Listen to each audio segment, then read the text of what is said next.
my brick house. Today is a very stormy and gloomy day outside. We've had a ton of rain. Luckily, the storms that we have had have not been very severe, but they have dumped a ton of rain. So there's no work going on outside today. So what better way to spend your Sunday afternoon than working on your projects? And today I'm bringing you a new project that I have in my head that I want to work on, and it is a new table runner. Now, a month or two ago, I made a video of a crochet table runner using your leftover yarn for your coffee table. But today I'm making a more traditional fabric type runner for my dining room table. And I want to make it reversible. And then mainly the reason why I'm doing that is because I found both of these fabrics and I thought they were both equally adorable, and I couldn't choose between the two of them because I wanted something very summery, and these just scream summer to me. So I'm going to make one side with the oranges and one side with the strawberries. And then when I'm making my Kawandi style throw, I loved the little corner tassels that I think they call fula, and you just make it with a little square. And so I'm going to put these in the corners on the edges, and I think that's going to be really cute. So I have a kind of a picture in my head of how I want it to look, and hopefully it comes out that way. And so I'm going to show you today how I'm going to make this. Okay, so what I've done already is I have measured the length of my dining room table, and it came out to 60 inches even. And the fabric, luckily, was a little bit longer. I bought 2 yards of fabric. It was a little bit longer than my table, so it was really the perfect length already. And then I cut those pieces out. And now, oh, let me tell you one thing I forgot to mention is across here, I measured 14 inches. And I'm glad I had a little extra because I kind of messed up when I was cutting it out. I was trying to line it up with the edge of my table, and I cut it crooked.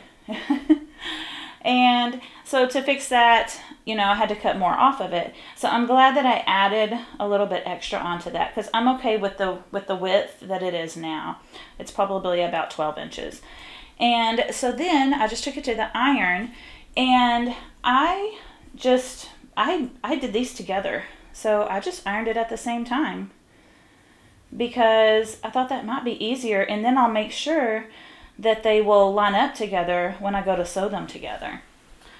And so now here we are, and my plan here is I'm going to separate them, and then I'm going to kind of refold them down. Hopefully that crease will stay in there. When I iron this is 100% cotton, and when I ironed it, I used the steam setting on my iron.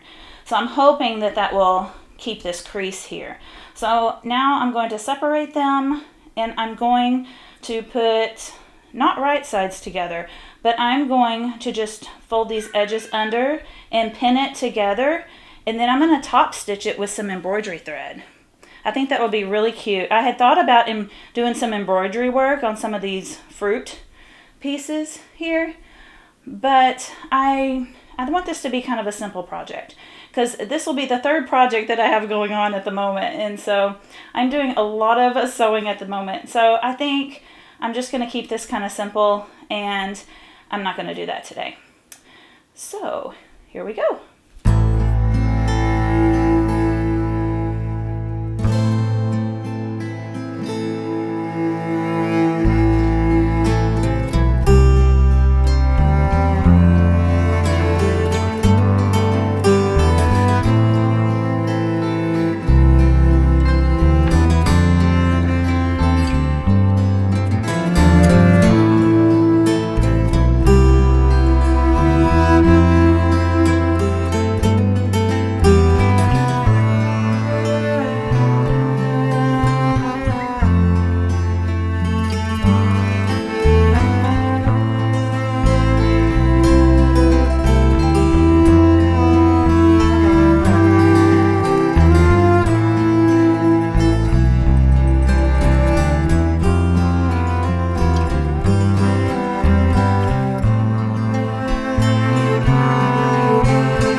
finished my pinning, and I have pinned it all the way down about every 6 inches or so.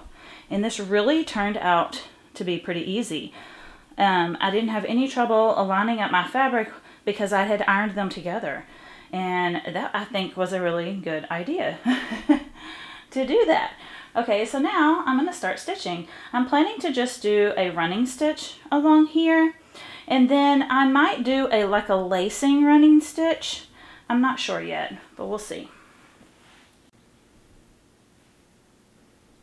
Okay, so I'm ready to do my running stitch, and I'm using a 100% cotton embroidery floss, and I'm using red because I think that kind of stands out. I thought about using green, but I think it looks good on both sides. It'll really stand out there, but I think it stands out here too. At least in person it does. Maybe not on camera, it might not as much, but that's what I'm going to use. I'm using 2 strands of the embroidery floss, and I've already threaded my needle.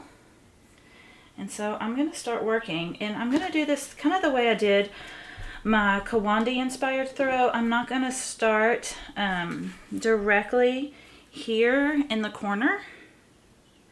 I'm going to start a little bit over here. I'm going to tack these 2 seams down, but I'm going to leave this open so I can put my little tassel thing there.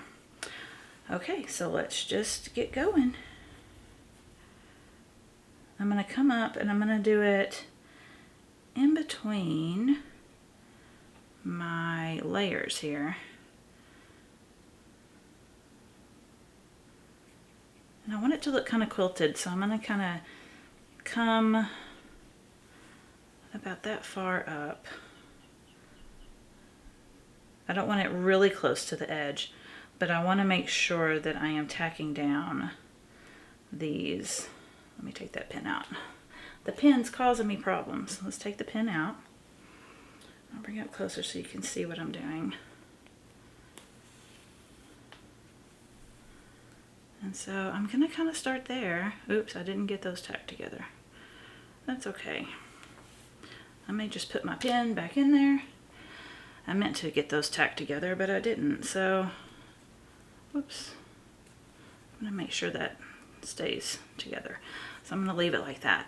And then I'm just going to go all the way across here with my running stitch. Right here.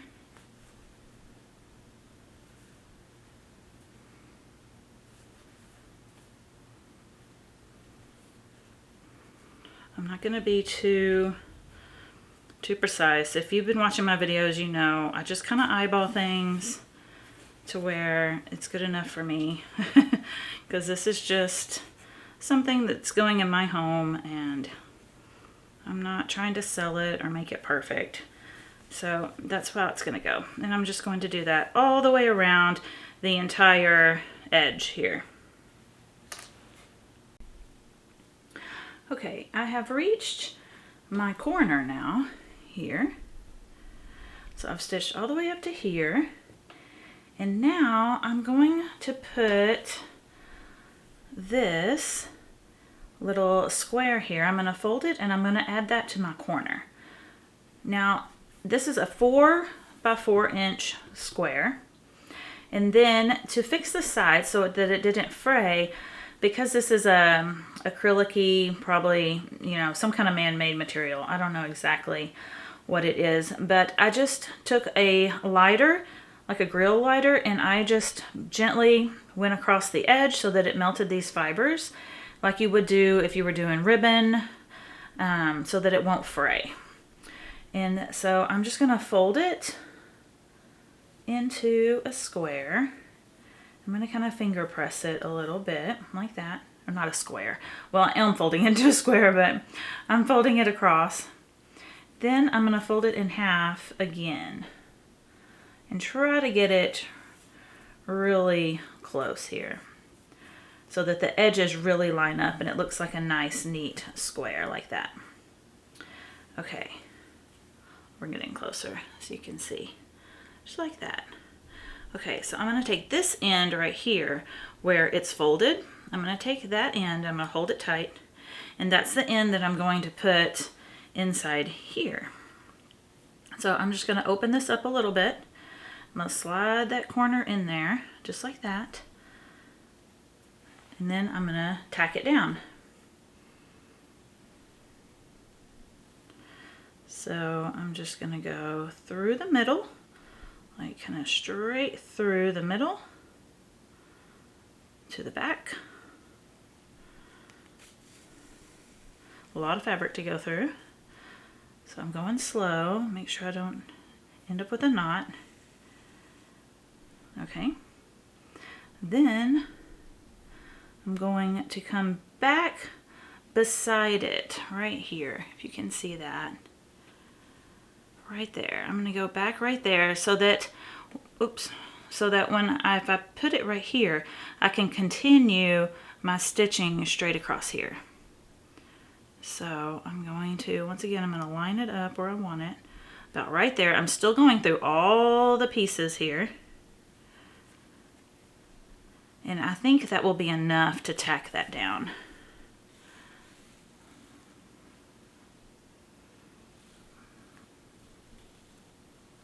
Let's see, just like that. Okay, and now I'm just going to turn my corner.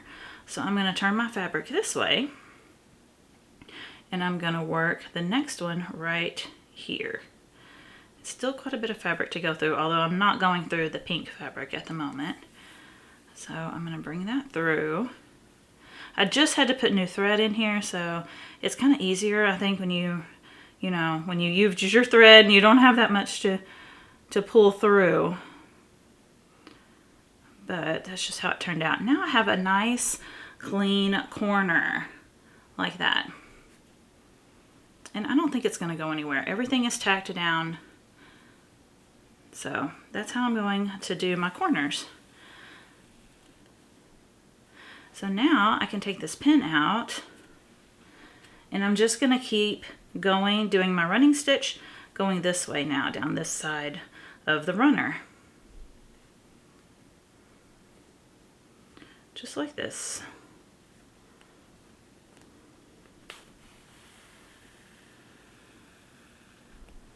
And there we go. Now we have a nice pretty corner. And so that's what I'm going to do on all 4 corners.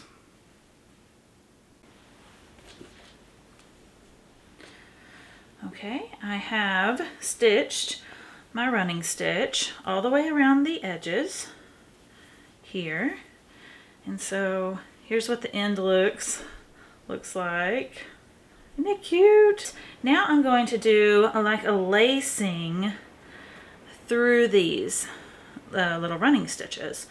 And I've never done this before, but I have seen other people do it, and so I'm just going to go through there. I'm not stitching through the fabric. I'm just going to stitch through the thread. I'm just running my needle through the thread. So, and I'm going to see how that looks. If I don't like it, I can always just take it out. But I thought it might be fun. It's not really turning out like I thought it would. I think because my running stitches are too far apart. So it sort of just looks like that. And I don't really love that. Maybe it's because my stitches are too big, or maybe it's because they're not perfectly straight, but it's really not making like a little zigzaggy kind of wavy line like I thought it would. So I might just leave my running stitch the way that it is and not do that. But it's always good to try things, because I didn't know how it would turn out, but I don't really like that. So I'm just going to take that out. I've already tied off my knot over here. So I'm just going to get my scissors and cut that off and just take that little piece out. And I'm just going to leave it like that.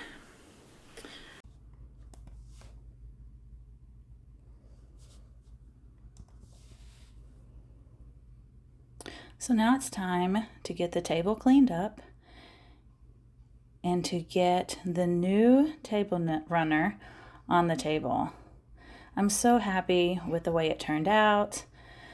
I think it's just lovely. I love the fact that I can turn it over and put the other print on the table as well, and I could enjoy both of them at any time, that I want to. I think that gives you a 2-for-1, I love it.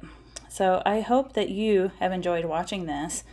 It did finally stop raining, and I went outside because the sun had come out a little bit, and I was hoping to see a rainbow. I did not find a rainbow, but I did find 3 huge, we call them buzzards, vultures, up in the tree, and they all had their wings open like they were trying to dry out their wings. It was kind of comical.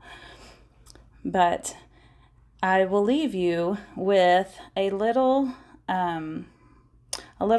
short walkthrough over to the butterfly garden.